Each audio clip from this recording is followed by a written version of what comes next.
We cross over now to Emmanuel Nwazue, Afia TV Deputy Correspondent, as he joins us to bring us up to speed on recent rural development projects embarked on by the federal government and the state government as well in Abia State. His reports have been quite focused on rural development of late.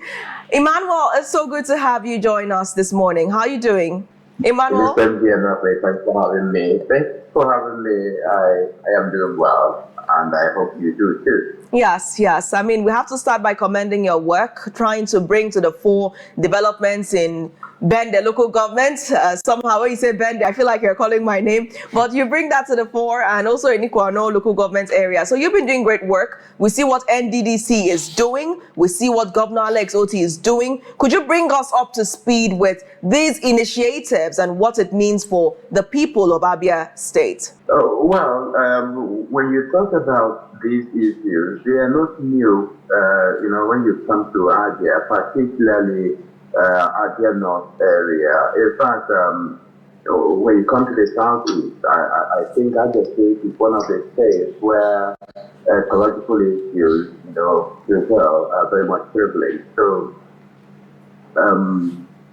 not just that particular place.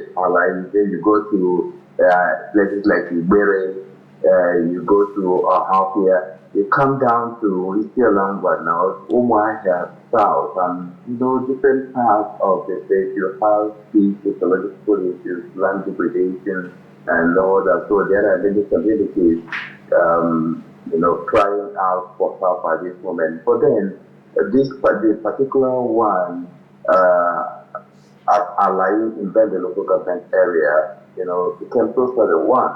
It cut that particular road in two. That's a federal road anyway, if we choose to, situate it properly.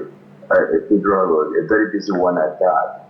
But suddenly, it gave way to land degradation. And that's why the state government has intervened at this moment, trying to ensure that the people who have been affected by the natural disaster would see the sigh of relief. So we tried to visit to that place and start looking at your screen, you're able to see the exact impact of that area. What you will notice is that it has been like that, from the distinctions from the picture. You'll be able to see that a part of that gully had been, in fact, is older than what you have seen in the red earth demarcating that road.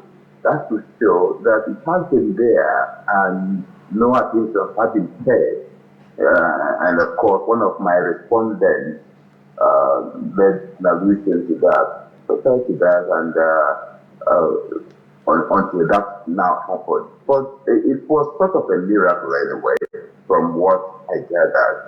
A situation where that road was quite busy, a day before, because a funeral took place a day before that incident happened. What if it had happened on the day that particular road was that busy and people attending to the funeral of a person who was just buried, in that community? What would have happened? Maybe we would have been talking about multiple, casualties here. But all the same, the government is, intervening, making sure that that road will get back to use. All right. Now, just to wrap it up now with NDDC, what other initiatives have they embarked on in Abia State? Very briefly, go ahead. This particular one at Oroibere, our report, we actually, made mention of the fact that there are two, in one community where you see an active erosion site. It's an active erosion site, two of them in one particular community. And that road that was planned up for construction, one can call it a bedding road because it had never been constructed before. So that was the very first time, or that will be the very first time any construction will be happening in that road, or caterpillars or excavators or whatever you call the equipment will be visiting that road. So it's like,